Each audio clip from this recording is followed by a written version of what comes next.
Hello friend, technology reaction A to Z में आप लोग का स्वागत है। तो आज हम लोग ट्रांसफार्मर के जो लॉसेज होते हैं, हानियां होती हैं, उसको हम लोग पढ़ेंगे। ठीक है। तो जो भी मेरे दोस्त अभी तक चैनल को सब्सक्राइब नहीं किए, प्लीज़ चैनल को सब्सक्राइब कर लीजिएगा। ठीक है। और अपने दोस्तों के साथ ज़रूर शेयर करिएगा। और इलेक्ट्रिशियन के इंटरव्यू में आमतौर पर आपसे पूछा जाता है कि तो ट्रांसफार्मर की क्या लॉसेज होती हैं। ठीक है। तो ये आप यदि आप इसे देख लेते हैं पूरे अंत तक वीडियो, तो आप आसानी से बता सकते हैं। ठीक है।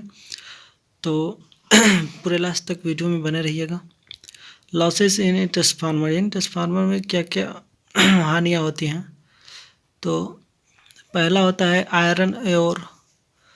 आयरन अथवा कोर लॉसेस। ठीक है।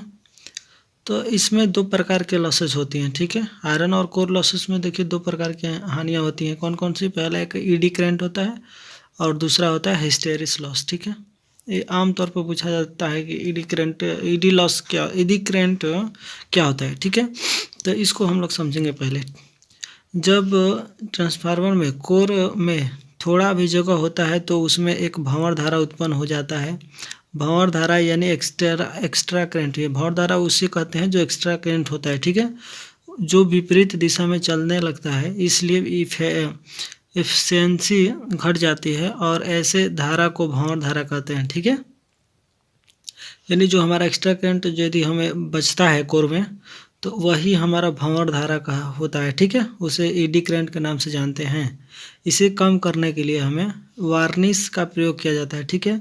यदि उसे कम करना है, हमें जो ईडी करंट है उसको कम करने के लिए हमें वार्निश का प्रयोग किया जाता है जिससे ईडी करंट उत्पन्न ना हो। ठीक है। और दूसरा टॉपिक है हिस्टेरिस लॉस। हिस्टेरिस लॉस क्या होता है, इसे हम देखेंगे। जब किसी धातु या फेरे मैग्नेटिक में जब धारा प्रवाहित करते हैं, यानी कहने का मतलब है कि किसी धातु, जो कोई भी धातु हो, जैसे में हमारा ये लोहे का आता है। ठीक है। पतले लोहे का, तो उसमें फेरे मैग्नेटिक, यानी हम किसी भी कॉइल को फेरे में लपेटते हैं और उसमें मैग्नेट पैदा होता है, प्रवाहित पैदा होता है। तो जब चुंबक का गुण आ जाता है, यानी धारा को हम प्रवाहित करते हैं तो चुंबक का गुण उत्पन्न होता है। ठीक है। तो धारा प्रवाहित न करने पर खत्म हो जाता है, यानी हम जब धारा प्रवाहित न करते हैं तो उसमें चुंबक का गुण खत्म हो जाता है। तो चूँकि ट्रांसफार्मर में ऐसे करंट का कार्य करता है, ऐसे करंट पर चलता है, आपको तो सबको मालूम है। धारा बदलती रहती है, तो एक बार मैग्नेट होगा और एक बार नहीं होगा। यानी जब लाइट जाएगी तो धारा प्रवाहित होगा, तो फिर लाइट बुझेगी तो फिर धारा, मतलब बार बार एक बार आता है जाता है यानी हमारा एसी करंट क्या होता है, भूक भाग करता है। यदि आप मालूम है ना कि तो 1 सेकेंड में हमारा 50 बार, मतलब फ्रिक्वेंसी हमारी 50 हर्टेज होती है। ठीक है।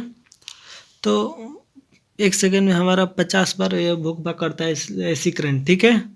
तो वह पता नहीं चलता है। तो उसी के कारण, फ्रीक्वेंसी के ही कारण क्या होता है, मैग्नेट होता है और बता नहीं इसका आगे।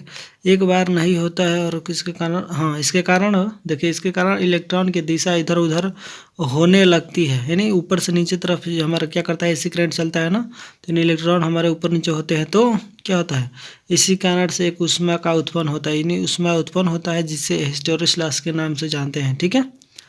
हिस्टेरिस लॉस को कम करने के लिए एक ऐसा धातु का प्रयोग किया जाता है जो मैग्नेटिक फील्ड को चेंज होने पर ज़्यादा इफेक्ट न हो और ज़्यादा ऊष्मा उत्पन्न न हो सके।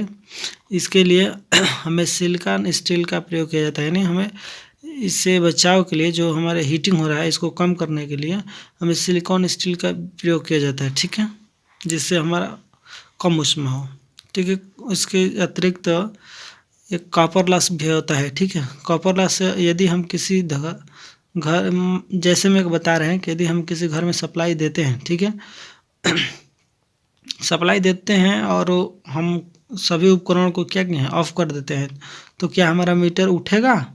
मीटर का बिल उठेगा? तो जी हाँ, बिल्कुल उठेगा। क्यों उठेगा? क्योंकि जो घर तक, अंदर तक तार की सप्लाई जो हम फैलाए हुए हैं, वह धारा को रोकता है। यानी हम जो करंट है, वोल्टेज पूरा फैला होता है और धारा को रोकता है, रोक कर रखे हैं, तो प्रतिरोध लगता है। यानी हम वोल्टेज को जो क्या करते हैं, अपना एक फेस में फैलाए हुए रहते हैं, जिसके कारण हमारा प्रतिरोध लगता है और क्रिया से एक लॉसेज होता है, यानी ये क्रिया करने से एक लॉस होता है जिसे कॉपर लॉस के नाम से जानते हैं। ठीक है, कॉपर लॉस होने के कारण ही हमारा बिजली का बिल उठेगा। ठीक है, आप लोगों ने देखे होंगे कि किसी फेरे में से, मतलब एक जगह से लाइट यदि किसी फेरे के द्वारा गुजारते हैं तो वो जाकर लास्ट में धीमी, मतलब जो शुरुआती दौर में जो वोल्टेज होता है वो लास्ट में जाकर कम हो जाता है, क्योंकि उसमें प्रतिरोध लगता है जो हमारे तारा का फेरा होता है। ठीक है, तो वही है कि आप बल्ब जलाइए ना जलाइए, यदि आप घरों में फैलाए हैं तो उसमें ज़रूर ही लॉस होगा। ठीक है, उसे कॉपर लॉस के नाम से जानते हैं। ठीक है, तो thank you for watching video. मेरे दोस्त अभी तक जो चैनल सब्सक्राइब नहीं किया सब्सक्राइब कर लीजिएगा। Thanks for watching video.